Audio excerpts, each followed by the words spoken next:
let's take a look at Big Cheater, which is going to be our next chart. So we've seen this one before, but let's go into a little bit more detail on this one.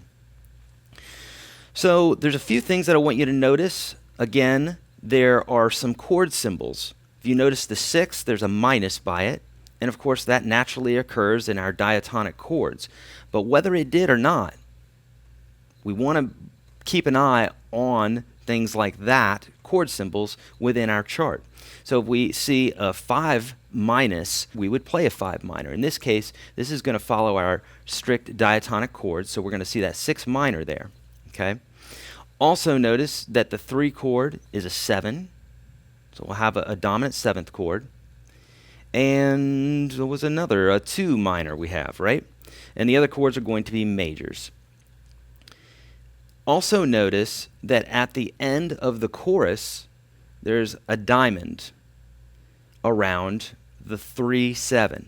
Okay, what that diamond tells us to do is it's the producer's way or the songwriter's way of saying, when we get to that chord, hit it and hold it out for 4 beats.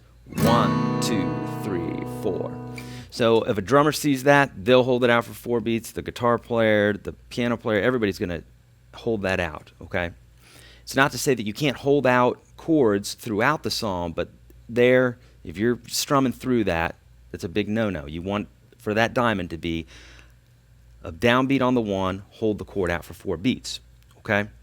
Now, notice that this song is in the key of A, and using our chord matrix, let's evaluate these chords. Let's analyze this and see exactly what our chords would be. So, using that matrix in the key of A, our 1 chord, of course, is an A. Now we have the 6 minor, a 5, and a 4. So if this is our 1, we can do this a number of ways, but we're going to use the scale that we used earlier, our A major scale. We learned a G major scale, but we're going to be sliding it up to the A major now. So G, G sharp, A. And we're going to play right through our scale. 1, 2, 3, 4, 5, 6, 7, 1. Okay? Those are the only notes that we need. So our 1 is an A. Our 4, 1, 2, 3, 4. Remember the 4 is always right underneath that 1. Our 4, what note is this? It's a C, C sharp, D. So our 4 chord is going to be a D. Our 5 chord, 1, 2, 3, 4, 5. That's an E, because this was a D, D, D sharp, E, so E major. And we know it's major because it doesn't have any sort of chord symbol by it saying it's minor. And then we also have a 2 minor. So if this is our 1, this is our 2, and this is A sharp, B, or B minor. Now, before you get too nervous about bar chords, we're gonna do something here in a minute. So, if you can't play this bar chord, don't worry about it. So we have our 2 minor, and we have a 6 minor. 1, 2, 3, 4, 5, 6. Remember our rule for finding an octave. If we're here on the 4th string, we can go down 2 strings and back 2 frets. And so that our 6 minor would be an F sharp minor. And our 3, 1, 2, 3, is going to be a C sharp 7th chord. So far we've got 3 bar chords. Now you can see why using the capo can be very valuable in the studio.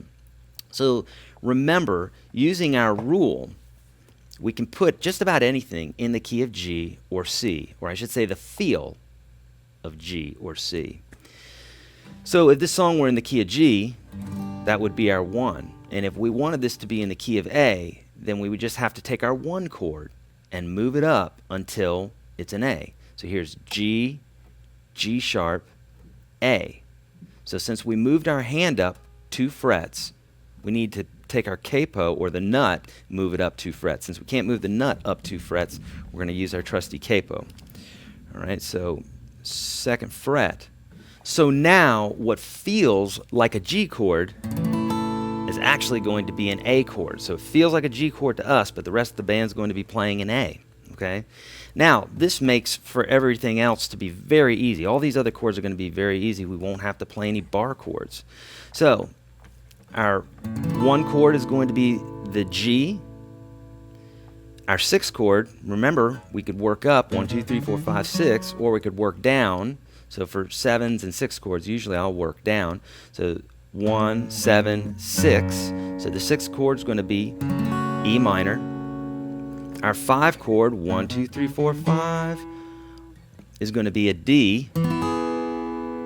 This is a D. And our 4 chord, remember, is always right underneath our 1. So instead of having to play through the scale, you're going to start getting quick at being able to say, well, if that's a G, then our 4 is a C. Okay, easy enough. Our 2 minor is going to be 1, 2, open A, so it's an A minor. And our 3, 7 chord is going to be 1, 2, 3. It's going to be a B7 chord. So you know these basic chords, I'm sure, the G, the E minor, the C, and the D.